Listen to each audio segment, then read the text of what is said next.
وسارعوا إلى مغفرة من ربكم وجنة عرضها السماوات والأرض أعدت للمتقين الذين ينفقون في السراء والضراء والكاظمين الغيظ والعافين عن الناس والله يحب المحسنين আপনার আমার নবী আপনার আমার পিতা আপনার আমার প্রথম পিতা আমাদের পিতার নাম কি প্রথম পিতার নাম হযরত আদম আলাইহিস সালাতু ওয়াস সালাম আমাদের প্রথম পিতা আদি পিতা এই পিতা ছোট্ট একটি ভুল করার কারণে ছোট্ট মাত্র একটি ভুল করার কারণে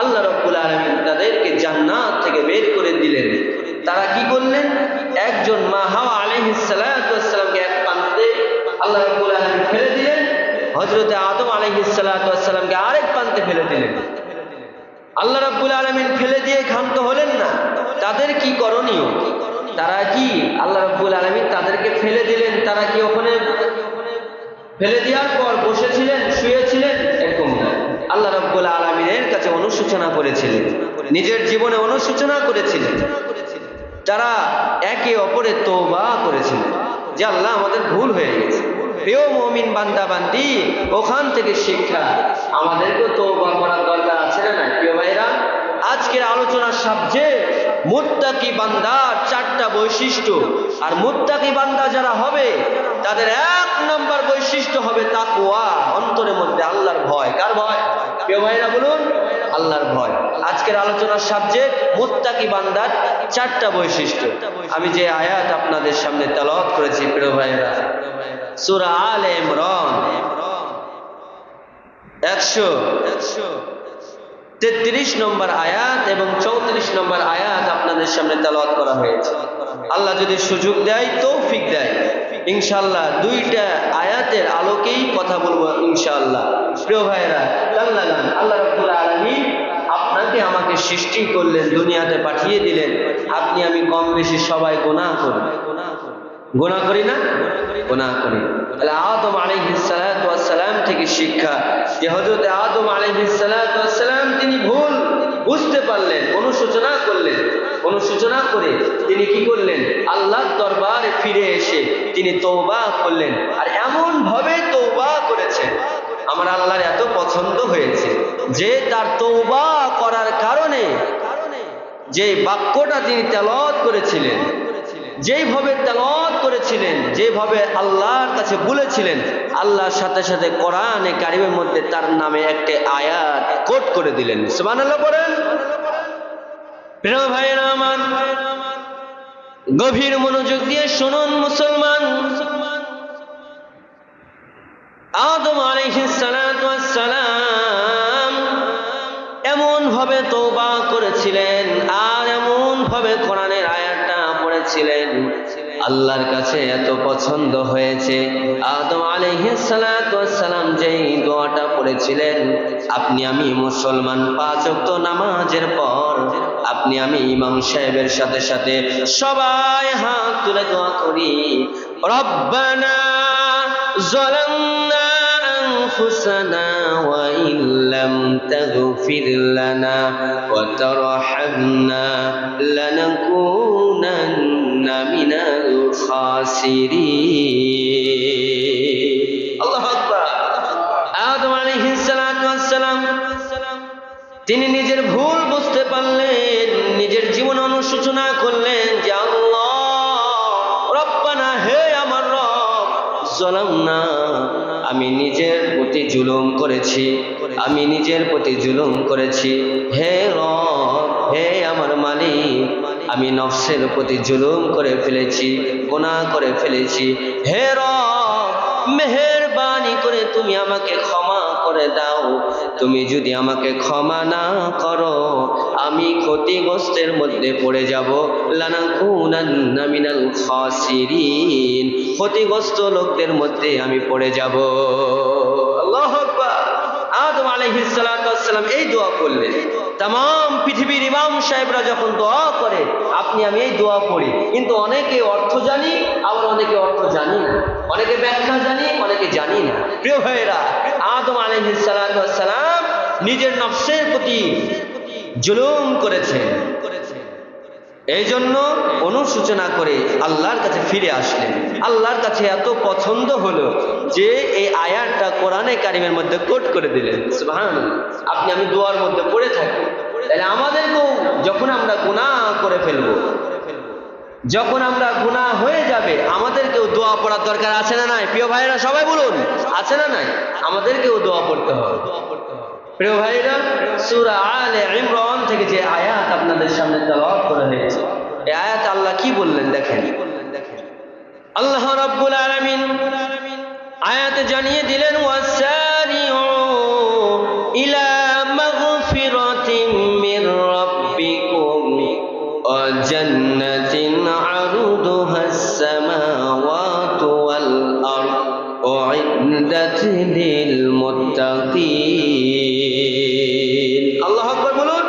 আল্লাহ রাব্বুল আলামিন বলেন, ওয়াসারিউ, দৌড়াও দৌড়াও, প্রতিযোগিতা করো, ওয়াসারিউ ইলা মাগফিরাতিন মির রাব্বিকুম, ইলা মাগফিরাতিন, ক্ষমার দিকে, রবের ক্ষমার দিকে, ইলা মাগফিরাতিন মির রাব্বিকুম, দৌড়াও প্রতিযোগিতা করো রবের ক্ষমার দিকে। প্রিয় ভাইরা, রবের ক্ষমার দিকে আল্লাহ রাব্বুল আলামিন দৌড়াতে বললেন, প্রতিযোগিতা করতে বললেন। আমরা প্রতিযোগিতা করি, আমরা দৌড়াচ্ছি ধন সম্পদের দিকে, আমরা দৌড়াচ্ছি টাকা পয়সার দিকে, আমরা দৌড়াচ্ছি কেউ বাবার দিকে, আমরা দৌড়াচ্ছি কেউ খাজা বাবার দিকে, বিভিন্ন দরবার শরীফে আমরা দৌড়াচ্ছি, টাকা পয়সার পিছনে দৌড়াচ্ছি, ধন সম্পদের দিকে দৌড়াচ্ছি, কেউ নারীর পিছনে দৌড়াচ্ছি, কেউ গাড়ির পিছনে দৌড়াচ্ছি, কেউ টাকা পয়সার পিছনে দৌড়াচ্ছি। প্রিয় ভাইরা, আমি কি ভুল বলছি? সবাই আওয়াজ দিয়ে বলুন, এই কথাগুলো কি আমি ভুল বলছি? কোরআনে কারীম থেকে আপনাদের সামনে আলোচনাটু পড়ে আপনাদের সামনে কপি করে দিচ্ছি। কোরআনে কারীমের মধ্যে কোনো ভুল আছে? প্রিয় ভাইরা সবাই বলুন, কোরআনে কারীমের মধ্যে কোনো ভুল নাই, কোনো সন্দেহ নাই। আমার আল্লাহ বললেন, দৌড়াও প্রতিযোগিতা করো। কোন দিকে? কে কার আগে রবের কাছে ক্ষমা পেয়ে যায়। সুবহানাল্লাহ পড়েন। আদম আলাইহিস সালাতু ওয়াস সালাম ক্ষমা পেয়েছিলেন কার কাছে? আল্লাহর কাছে, সৃষ্টিকর্তা আল্লাহ। আপনার আমার মালিকের নাম কি? প্রিয় ভাইরা বলুন, আল্লাহ। আল্লাহর কাছে ক্ষমা চাইতে হবে। আল্লাহ বললেন, বান্দা বান্দি তুমি আমার কাছে ক্ষমা চাইতে হবে। আমি তোমাদেরকে সৃষ্টি করেছি, তোমরা গুনাহ করবা, এটাই স্বাভাবিক। দুনিয়াতে যে নাফরমানি করবা, শয়তানের গোলামি করবা, তাগুতের শক্তি অনুসরণ করবা, কিন্তু ওখান থেকে ফিরে যখন আসবা, তওবা যখন করবা, তওবা করার মতো তওবা যখন করবা, আমি মালিক তোমাদেরকে ক্ষমা করে দিব। সুবহানাল্লাহ পড়ে। প্রিয় ভাইরা আমার, আল্লাহ রাব্বুল আলামিন জানিয়ে দিলেন, ইলা মাগফিরাতিন মির রাব্বিকুম, রবের ক্ষমার দিকে দৌড়াও, প্রতিযোগিতা করো, কে কার আগে ক্ষমা পেয়ে যায়। প্রিয় ভাইরা, আদম আলাইহিস সালাতু ওয়াস সালাম যেইভাবে ক্ষমা পেয়েছিলেন, আমাদেরকেও সেইভাবে ক্ষমা পাইতে হবে। ক্ষমা যখন আপনি পেয়ে যাবেন, আল্লাহ বললেন এমন একটা জান্নাতের ব্যবস্থা করব। প্রিয় ভাইরা আমার, এমন একটা জান্নাতের ব্যবস্থা করব আল্লাহ বললেন। কোরআনে কারীমের কথা। তুমি বান্দা বান্দি যখন ক্ষমা পেয়ে যাবা, এমন একটা জান্নাতের ব্যবস্থা করব, যে জান্নাত আসমান ও জমিনের চাইতে এত প্রশস্ত বড়। সুবহানাল্লাহ। আল্লাহ রাব্বুল আলামিন বললেন, ওয়া মাগফিরাতিন মির রাব্বিকুম ওয়া জান্নাতিন আরদুহাস সামাওয়াতু ওয়াল আরদ। চিৎকার দিয়ে বলুন আল্লাহু আকবার। এমন একটা জান্নাত আল্লাহ রাব্বুল আলামিন আপনাকে আমাকে উপহার দিবেন। ক্ষমা পাইতে হবে কিন্তু প্রিয় ভাইয়েরা, গুনাহ করেছি আপনি আমি, বসে থাকা যাবে না। অনেকে বসে থাকে যে গুনাহ করতেই থাকি, আল্লাহ তো আমাকে ধরতেছে না। বলুন, আল্লাহ ছাড় দেয় কিন্তু ছেড়ে দেয় না। যখন ধরবে তখন সুযোগ পাবেন না। কখন আপনার আমার মৃত্যু চলে আসবে কেউ বলতে পারবে না।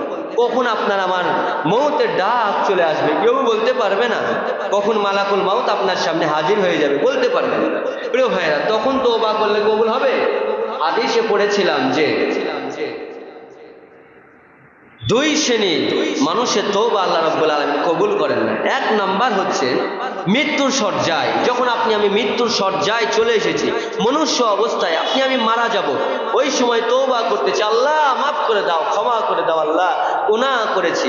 আল্লাহ বলে, এই নাফরমান, তোকে আমি ক্ষমা করব না। ক্ষমা পাইতে হলে তোকে আগেই ক্ষমা চেয়ে নিতে হতো আমি রবের কাছে। সুবহানাল্লাহ পড়েন। প্রিয় ভাইয়েরা, আমি একদিন মরবো কি মরবো না? একদিন আমি মরে যাব, মৃত্যু চলে আসবে। প্রিয় ভাইয়েরা, কিন্তু ক্ষমা আপনাকে আমাকে আগেই পাইয়ে নিতে হবে, ক্ষমা আগেই চেয়ে নিতে হবে। আমি ক্ষমা চাই, আমি আল্লাহর কাছে যেমন ভাবে ক্ষমা চাই না, আল্লাহর কাছে লজ্জা বোধ করি, অথচ আল্লাহ রাব্বুল আলামিন ক্ষমা করে দেওয়ার জন্য বসে আছেন। সুবহানাল্লাহ পড়েন। প্রিয় ভাইয়েরা, গভীর মনোযোগ দিয়ে শুনুন।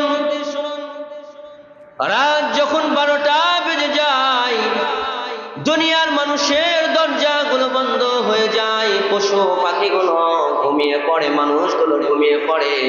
আমার আল্লাহ রাব্বুল আলামিন বলেন, আমি আল্লাহ এমন আল্লাহ যে আল্লাহ রাব্বুল আলামিন আমি ঘুমাই না, আমার কোনো তদরাও নাই, নিদ্রাও নাই। সুবহানাল্লাহ পড়েন। সুবহানাল্লাহ পড়েন না প্রিয় ভাই? কেউ সুবহানাল্লাহ করছেন না। আল্লাহ তদরা নাই, নিদ্রা নাই। আর আমি মসজিদ আরাম জায়গাতে এসে আমি যদি একটু ধ্যানে খেয়ালে বসে থাকি, দেখবেন কি এমনিতে ঘুম চলে এসেছে। প্রিয় ভাই, হ্যাঁ প্রিয় ভাইয়ের, আপনার আমার ঘুম আছে, আল্লাহ দিয়েছেন, আল্লাহর কোনো ঘুম নাই। আল্লাহ বললেন, মুসা আলাইহিস সালাতু ওয়াস সালাম, অনেক বড় একটা ঘটনা আছে। মুসা আলাইহিস সালাতু ওয়াস সালামকে আল্লাহ প্রশ্ন করেছিলেন, আল্লাহ তুমি কি ঘুমাও না? আমার আল্লাহ বলেন, মুসা আমি আল্লাহ ঘুমাই না। অনেক বড় ঘটনা এখানে আছে, আমি বলবো সামনে জুম্মাতে যদি আল্লাহ বাঁচিয়ে রাখেন বলবো যে আল্লাহ কখনো ঘুমায় না। এটা আয়াতুল কুরসির মধ্যে আল্লাহ রাব্বুল আলামিন প্রমাণ দিয়েছেন যে আমার তদরাও নাই, নিদ্রাও নাই, আমি আল্লাহ ঘুমাই না। আল্লাহ বললেন, পশু পাখি যখন ঘুমায়, মানুষগুলো যখন ঘুমায়, দরজা কপাট লাগিয়ে, জান্নাত কপাট লাগিয়ে ঘুমায়, আমি আল্লাহ ঘুমাই না। আমি আল্লাহ বান্দা বান্দিকে মাফ করে দেওয়ার জন্য তাহাজ্জুদের সময় তাদেরকে আমি আল্লাহ রাব্বুল আলামিন ডাকতে থাকি। সুবহানাল্লাহ। আল্লাহ রাব্বুল আলামিন ডাকতে থাকে, ও বান্দা বান্দি, কার কি দরকার? অভাবে আছো, অনটনে আছো, বিপদে আছো, আমি আল্লাহ রাব্বুল আলামিনকে বলো, আমি আল্লাহ রাব্বুল আলামিন তোমাদেরকে ক্ষমা করে দিব। সুবহানাল্লাহ। আল্লাহ ক্ষমা করে দেওয়ার জন্য সর্বসময় প্রস্তুত। আমি ক্ষমা চেয়ে নিতে পারি না, আপনার আমার কমতি, আমি চাই না, এই জন্য আল্লাহ দেয় না। প্রিয় ভাইরা, আমি চাই না, এই জন্য আল্লাহ দেয় না। আল্লাহ বললেন, ক্ষমা যখন পেয়ে যাবা, আদম আলাইহিস সালাতু ওয়াস সালামকে যেভাবে আমি ক্ষমা করে দিয়েছি, আমি যেভাবে আদম আলাইহিস সালাতু ওয়াস সালামকে ক্ষমা করে দিয়েছি, সেইভাবে তোমাদেরকে আমি আল্লাহ রাব্বুল আলামিন ক্ষমা করে দিব। সুবহানাল্লাহ। এজন্য প্রিয় ভাইরা, ক্ষমা চাইতে হবে কার দরবারে? আল্লাহর দরবারে। আজ যখন আমি ক্ষমা পেয়ে যাব, এমন একটা জান্নাত দিবেন, যে জান্নাতটা আসমান ও জমিনের চাইতে প্রশস্ত, অনেক বড়। সুবহানাল্লাহ। আসমান কত বড়, জমিন কত বড়, কোনো তুলনা নাই, আপনার আমার কল্পনাতেই আসে না। এই জমিন কত বড় জমিন, কে বানিয়েছেন? আল্লাহ বানিয়েছেন। আসমান কে বানিয়েছেন? আল্লাহ বানিয়েছেন। এই আসমানের চাইতে, জমিনের চাইতে অনেক বড় জান্নাত আল্লাহ দেওয়ার জন্য প্রস্তুত হয়ে আছে। সুবহানাল্লাহ পড়েন। আর এই জান্নাতটা কাদেরকে দিবেন? আল্লাহ রাব্বুল আলামিন বললেন, উইদ্দাত লিল মুত্তাকিন, মুত্তাকিদের জন্য এই জান্নাতটা প্রশস্ত করে আমি আল্লাহ রাব্বুল আলামিন রেখেছি। সুবহানাল্লাহ। আমি কি মুত্তাকি? আমি কি মুত্তাকি, পরেজগার? এখন আমরা হতে পারিনি। প্রিয় ভাইরা, মুত্তাকি হতে হবে। মুত্তাকির বৈশিষ্ট্য হলো আল্লাহকে ভয় করা। কাকে ভয় করা? আল্লাহকে যখন ভয় করবেন, গুনাহ করবেন না, গুনাহ করার পর আল্লাহর দরবারে ফিরে আসবে, নামাজ ছাড়া থাকতে পারবেন না, সমস্ত ইবাদত করতে হবে, ইবাদত ছাড়া আপনি থাকতে পারবেন না। কেবলমাত্র তাদেরকেই আল্লাহ রাব্বুল আলামিন মুত্তাকি বলেছেন। আর মুত্তাকিদের জন্য আল্লাহ ওই জান্নাতের ব্যবস্থা করে রেখেছেন। সুবহানাল্লাহ পড়েন প্রিয় ভাইরা। এই তো 133 নম্বর আয়াতের সারমর্ম ব্যাখ্যা ও তাফসীর। এবার আসুন 134 নম্বরে আমরা একটু ঢুকে যেতে চাই। আল্লাহ রাব্বুল আলামিন বললেন, الذين ينفقون في السراء والضراء والكاظمين الغيظ والعافين عن الناس। আল্লাহু আকবার বলুন। আল্লাহ রাব্বুল আলামিন বললেন, আল্লাযী ইউনফিকুন, যারা খরচ করে। ইউনফিকুন মানে খরচ করা, আরবিতে ইউনফিকুন মানে খরচ করা, তার রাস্তায় খরচ করা। আল্লাহ রাব্বুল আলামিন বললেন ফিস সাররা, যখন মুমিন বান্দা বান্দি সচ্ছল অবস্থায় থাকবে। ফিস সাররা ওয়াদ দাররা, সচ্ছল অবস্থায়। ফিস সাররা প্রথমে শুনুন, 1 নাম্বার ফিস সাররা, মুত্তাকির বান্দা চারটা বৈশিষ্ট্য আপনাদেরকে বলেছিলাম। 1 নাম্বার শুনুন, আল্লাযিনা ইউনফিকুনা, যারা খরচ করবে। ফিস সাররা 1 নাম্বার, ফিস সাররা যারা সচ্ছল অবস্থায় থাকবে। সচ্ছল অবস্থায় যখন আপনি ভালো থাকবেন, প্রিয় ভাইরা সবাই মনোযোগ দিন, যখন আপনি ভালো থাকবেন, ফিস সাররা সচ্ছল অবস্থায় মানে ভালো আছেন, এই অবস্থায় দান করা লাগবে। কার পথে? আওয়াজ দেন না, কার পথে দান করব? আল্লাহর পথে খরচ করতে হবে। আল্লাহর দেওয়া মাল সম্পদ থেকে খরচ করা লাগবে। ফিস সাররা সচ্ছল অবস্থায়। আল্লাহ বললেন সচ্ছল অবস্থায় দান করবা, খরচ করবা। এবার আল্লাহ রাব্বুল আলামিন বললেন ফিস সাররা ওয়াদ দাররা, 2 নাম্বার ফিস সাররা ওয়াদ দাররা, অসচ্ছল অবস্থায়। মনে আপনি যখন ভালো থাকবেন না, অভাবে আছেন, অনটনে আছেন, আল্লাহ বললেন এই অবস্থায় আমার পথে দান করো। সুবহানাল্লাহ। দান করার দ্বারাতে আমি আল্লাহ রাব্বুল আলামিন যখন খুশি হয়ে যাব, তোমার জীবনের গুনাহ মাফ করে দিয়ে আমি আল্লাহ রাব্বুল আলামিন তোমার টাকা পয়সা অভাব অনটন সব কিছু আমি ব্যবস্থা করে দিব।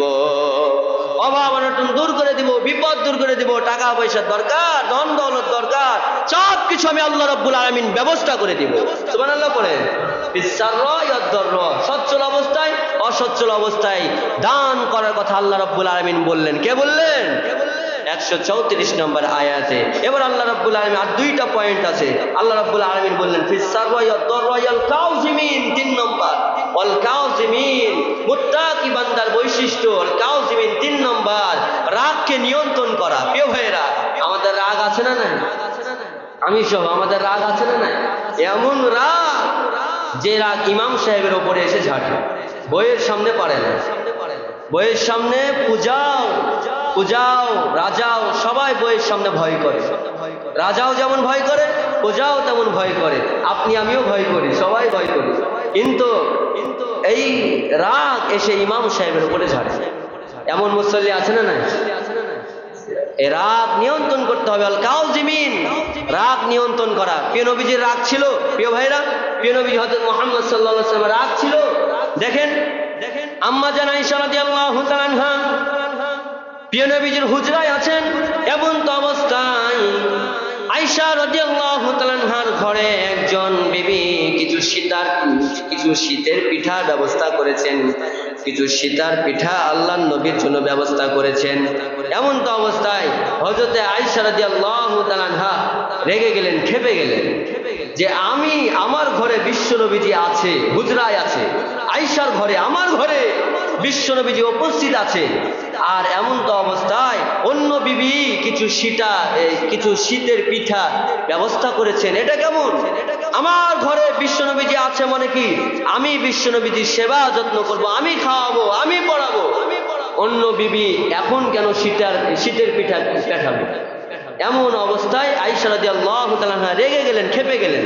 মেয়ে মানুষ একটুতে রেগে যাবে, একটুতে ক্ষেপে যাবে, এটাই তাদের নেচার। রেগে গেলেন, ক্ষেপে গেলেন এবং প্লেটটা ভেঙে দিলেন, ফেলে দিলেন। এমন তো অবস্থায় বিশ্ব নবীজি আয়েশাকে কিছু বললেন না যে আয়েশা তোমার ভুল হয়ে গেছে, বা তুমি এই জিনিসটা কেন করলা যে ভেঙে দিলা প্লেটটা। আয়েশা রাদিয়াল্লাহু তাআলা বিশ্ব নবীজি কিছু বললেন না, এত ভালোবাসতেন। বিশ্ব নবীজি কিছু বললেন না। পরের দিন আয়েশা রাদিয়াল্লাহু তাআলা বললেন আমার স্বামীর এত সুন্দর চরিত্র, এত সুন্দর ব্যবহার যে আমার স্বামী, আমি তার সামনে প্লেটটা ভেঙে দিলাম, আমার স্বামী আমাকে কিছু বলে না। সুবহানাল্লাহ, কিছু বললেন না, ঝাড়ি দিলেন না, রাগারাগি করলেন না। আয়েশা তোমার ভুল হয়ে গেছে, আল্লাহর নবী কিছু বললেন না। এত চরিত্র তার সুন্দর ছিল, এত সুন্দর তার ব্যবহার ছিল, রাগ নিয়ন্ত্রণ করেছেন। রাগ উঠলে আল্লাহর নবী কোনো রাগ ছিলেন না। আমাদের রাগ আছে না নাই প্রিয় ভাইরা? সবাই বলুন আছে না নাই? রাগকে নিয়ন্ত্রণ করতে হবে, ভালো কাজে রাগ দেখাতে হবে, খারাপ কাজে না। রাগকে নিয়ন্ত্রণ করা 3 নম্বর। 4 নম্বর হলো আফিন। মুত্তাকি বান্দার বৈশিষ্ট্য হবে 4 নম্বর, মানুষকে ক্ষমা করে দেওয়া। আমরা ক্ষমা করি, মানুষকে ক্ষমা করি না। মানুষকে ক্ষমা করে দেওয়া, আল্লাহ বললেন এই 4টা গুণ যার মধ্যে থাকবে, আল্লাহ রাব্বুল আলামিন বললেন তারাই মুহসিন বান্দা। চিৎকার দিয়ে বলুন সুবহানাল্লাহ। ওয়াল্লাহু ইউহিব্বুল মুহসিনিন। আল্লাহু আকবার। আল্লাহ বলেন 4টা গুণ যার মধ্যে থাকবে তারাই মুহসিন বান্দা, তারাই শ্রেষ্ঠ বান্দা, তাদেরকে আমি আল্লাহ রাব্বুল আলামিন সবচেয়ে বেশি ভালোবাসি। সুবহানাল্লাহ। প্রিয় ভাইরা 4টা গুণ থাকতে হবে তো নাকি আমাদের মধ্যে? সবাই বলুন আওয়াজ দিয়ে, 4টা গুণ আমাদের মধ্যে থাকা দরকার আছে না নাই? 1 নম্বর কি বললাম প্রিয় ভাইরা? মনে আছে আমাদের? সচ্ছল অবস্থায় দান করতে হবে, অসচ্ছল অবস্থায় দান করতে হবে। 2 নম্বর, অসচ্ছল অবস্থায় দান করতে হবে, সচ্ছল অবস্থায় দান করতে হবে, অসচ্ছল অবস্থায় দান করতে হবে। আর রাগ যখন উঠবে আমাদেরকে রাগকে নিয়ন্ত্রণ করতে হবে। আর 4 নম্বর হল আফিন, মানুষকে কি করতে হবে? ক্ষমা করে দিতে। আলোচনা শুনছেন না প্রিয় ভাইরা? মানুষকে কি করতে হবে? ক্ষমা করে দেবে। আসুন 4টা গুণ নিয়ে আমাদের সামনে জীবনটা, বাকি জীবনটা সুন্দরভাবে কাটানোর তৌফিক আল্লাহ রাব্বুল আলামিন আমাদেরকে দান করুক। আমরা সকলে পড়ছি আল্লাহুম্মা আমিন।